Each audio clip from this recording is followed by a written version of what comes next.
வாங்க அப்படியே இன்றைக்கி பஞ்சலிங்கம் போய் என்ஜாய் பண்ணிவிட்டுங்க அப்படியே குளிச்சுட்டு ஃபோட்டோங்க ஃபன்னாக எடுத்துகிட்டு அந்த ஸ்டில்லு இந்த ஸ்டில்லுன்னு என் பையன் எங்கள் வீட்டுக்காரர் ஒரே கலாய்ச்சிட்டு ஜாலியாக இருந்தது. எடுத்துகிட்டு அப்படியே இன்னொரு கோயிலுக்கு போயிட்டு புங்கமுத்தூர் வர வழியில் நான் வாரம் போயிட்டுருப்பேன், அங்கேயும் போயிட்டுங்க அங்கேயே சாப்பிட்டாச்சு. கொஞ்சம் ஜாமானுங்கள்லாம் வீட்டுக்கு வேணும்னு சொல்லிட்டு ஜாமான் வாங்குற பக்கம் ஐஸ்கிரீம் அது இதெல்லாம் இருந்துச்சுங்க. நம்ம வெளியே வந்தால் தான் எங்கள் அம்மாவுக்கு அது கொடு, அம்மாவுக்கு இது கொடு, அம்மா எது வேணுமா அது வேணுமான்ட்டு. நாங்கள்லாம் வீட்லேயே உங்களுக்கு கொடுக்கல, நாங்கள் ஒரு 2 பிளேட் அமுத்திட்டு தான் உங்களுக்கு கொடுப்போன்னு அவங்களுக்கு தெரியாது. அப்புறம் வெளியே வரதே டாக்டர் செக்கப் மாதிரிங்க. நம்ம 10 நாள் ஹெவியாக சாப்பிட்டுருந்தா நீ பாடி என்ன கண்டிஷனில் இருக்குது, நடந்த கெஸ்ட் வந்துதா அதுக்கு தான் போகிறதே. ஆனால் அது இவங்களுக்கு தெரியுதில்ல, வெளியே போனால் நம்மளுக்கு ரொம்ப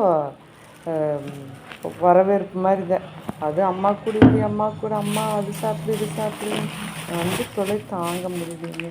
சரின்ட்டு மனசில் வச்சுட்டு நானும் சிரிச்சிட்டுங்க அப்படியே வந்தாச்சுங்க. கொஞ்சமாக தான் ஜாமான் வாங்கினேங்க, ஒரு 2 ஜாமான் வாங்கிக்கிறேன்னு உள்ளே போனால் 900 ரூபாய்ங்களாமா, தக்காளி கிலோ 50 ரூபாய்ங்களாமா. என்ன இப்போ இந்த விலைக்கு விற்றா எங்கே போகிறது? சரிங்க, இந்த வீடியோ பிடிச்சுன்னா ஒரு லைக் பண்ணுங்கள். அடுத்த வீடியோவில் பார்க்கலாம். டாடா பாய்.